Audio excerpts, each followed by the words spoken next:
Alright, so my brother and I just finished watching Joker Folly Dogs. So what do you think?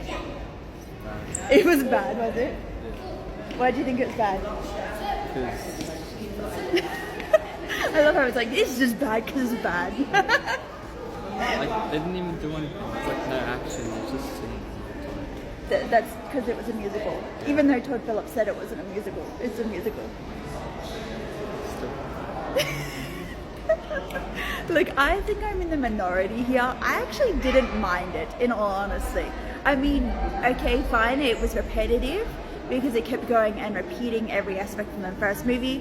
But I also see the fact that I look at it as almost like it was a Natural Born Killers style musical. And I say that because, have you seen Natural Born Killers? No. You should, I think you would like it. It's got no music in it, don't stress. But it's good. But Nick and Mallory, is it Nick? I think it's Nick. Nick and Mallory hallucinate their journey in some aspects while also falling in love. So I see that in Joker too. The biggest problem I have is Lee is underused. I actually found out via the internet that a lot of her scenes were cut.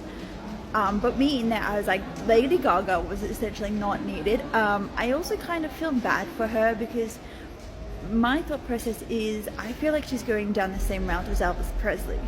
I mean, Gaga's a smart businesswoman, but she doesn't really need to be in musicals. She needs to like grow her wings and be in other things. Mind you, I've only seen 2 of her roles, and I know she's been in a few more things. I didn't mind it. I could see.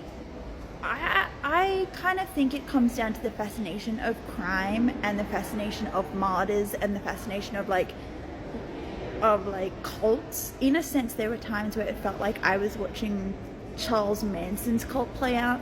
At times it felt like I was watching the world of like these people going, we idolize Joker because he's not like the criminal system, he's the good guy, he's the martyr, he's one of us, he's trying to make a change from bottom up, he's killing the rich, he's killing the baddies, he's killing the bullies. You know, that's what we want to see. We want to see our bullies get revenge, right?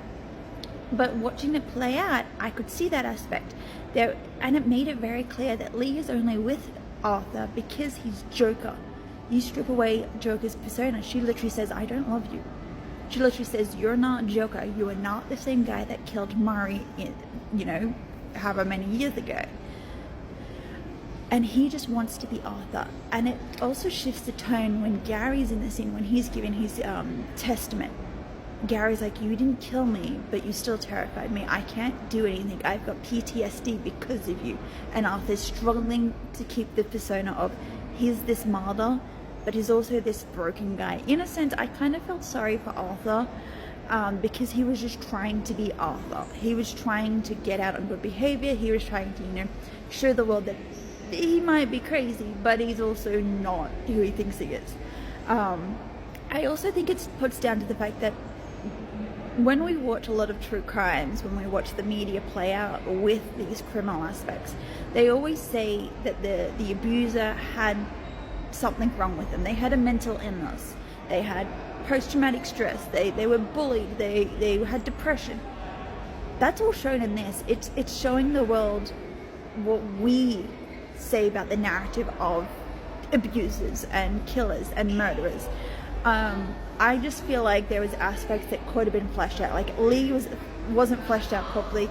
The Joker aspect, I kind of understood why it was like hit and miss. Look, I also put it down to the fact that it's a courtroom drama.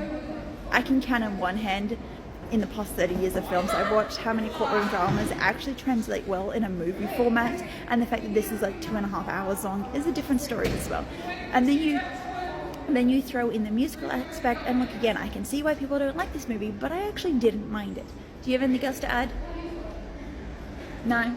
Just it's bad, don't watch it? Yeah, don't waste your money on it. See, this is why we shopped around for prices, because I wasn't paying $50.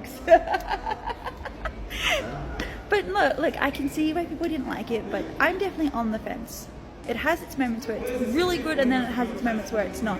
But yeah, interesting.